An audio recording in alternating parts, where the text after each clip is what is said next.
Moi, mä oon Dani, eli urbaani retkeilijä. Ja tunnen sisälläni erämaan kutsun. Mutta aina se erämaahan lähteminen ei oikein onnistu.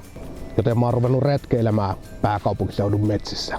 Tässä nettisarjassa tuon antaa vinkkejä, miten esimerkiksi grillata skärdäriä ilman notskia. Tai mitkä on stadin parhaat lintubongausmestat. Tai esimerkiksi, mitä ihmettä on geokätkentä? Tätä Pirukallion metsistä alkaa urbaanin seikkailijan matka. Joten kaikki pikku MacGyverit ja stadin eräjormat, pysykää kanavalla.